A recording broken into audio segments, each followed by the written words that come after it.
you sort of why people come to me. They come because they're stuck. Narrative is not working. Give me your narrative. Hear what it is, and then we'll massage it, and we'll be out in 45 minutes. Very much does not strike me as the approach that you took in the book, and I'm guessing is not what you take in your practice. Why not, and what is the approach that you take? Well, I think the first thing is that when people come in, they want something to change. That's why they made that call. Usually what they want to change is someone else or something else.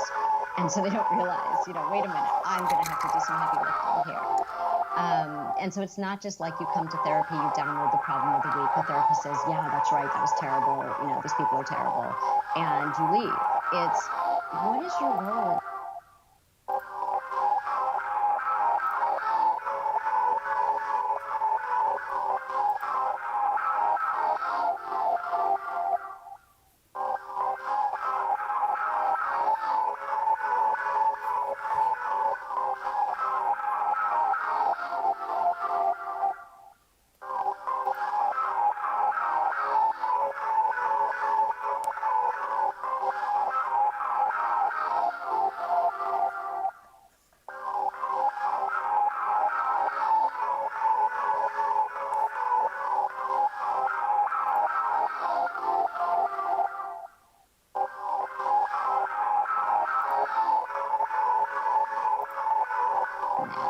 What is not working about this? How are you contributing to what's not working? And it's not to say that there aren't difficult circumstances, of course, or difficult people out in the world that impact what's going on in this person's life. I remember when I was training, one of my clinical supervisors said, before diagnosing someone with depression, make sure they aren't surrounded by assholes, right? So it's like, yeah, you might be surrounded by assholes in your family or whatever at work, who knows? But then what is your response? And how are you, what are you doing with what's going on? Do you need to stay in this relationship? Do you need to stay in these relationships? Are you contributing to why this person's being an asshole, right? Are you doing something here too? Do you have, the same argument over and over with your partner and you think that it's all them? Because part of it is you. So that's what happens. So when people come in, it's like they want something to change, and we have to help them to see, well, what is it that you are willing to do to change? You've talked about therapy and people's need for therapy sort of breaking out ultimately into two buckets, and you've got freedom and change. I'm curious to hear more about that. How are those the things that people get stuck on? And then going back to what we were just talking about, instead of saying like, here, tell yourself this narrative, this is going to take you where you want to go, you're always doing these sort of little nudges, trying to get people to maybe recognize for themselves, have the epiphany, and then sort of go off and change as a result of that epiphany. Why do people struggle so much with change? Change is really hard. I don't think that people realize how hard it is, because often when they think of change, they think about making positive changes. And so you say to people, well, obviously making that change would improve your life, so why is it so hard to do?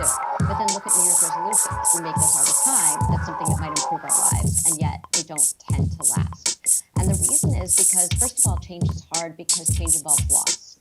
So even though you might be moving to something better, what you do lose is you lose the familiar. You lose your comfort zone. And a lot of us are very worried about going into a place of uncertainty, a place that we haven't been before. So some of us, like sort of human nature, would rather stay in the familiar place, even if the familiar is miserable or unpleasant, than to say, I'm going to risk something and go to this place that makes me really uncomfortable. They can't tolerate the discomfort of the uncertainty. And I think another reason that change is hard is because there's a big misconception that you make a decision to change and then you change. It doesn't work like that. There's a chapter, and maybe you should talk to someone, called How Humans Change. And it's about all of the steps that we take before we even make the change. And so there's pre-contemplation, where you don't even know you're thinking about making the change. There's preparation, where you start preparing to make the change. There's action, where you're actually making the change. And then the most important step in making change is maintenance, the maintenance phase. And the maintenance phase is, once you've made the change, how do you maintain the change? That's where all the New Year's resolutions go awry.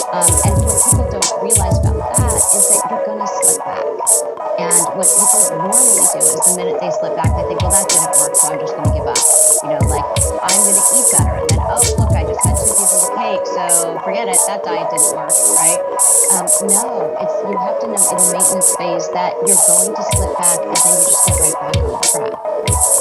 How do you begin to help people get more comfortable with the willingness to change? I think this has to do with timing and dosage, right? So when you talk to people about change in therapy, when they're telling you something that they're really upset about, and I have in my mind, oh, here's what's going on and here's where they're going to need to change, I'm not going to say that right away because they're not ready to hear it. So I might plant some seeds. And so that's sort of the timing. And then the dosage is how much, how many seeds am I going to plant in that one session?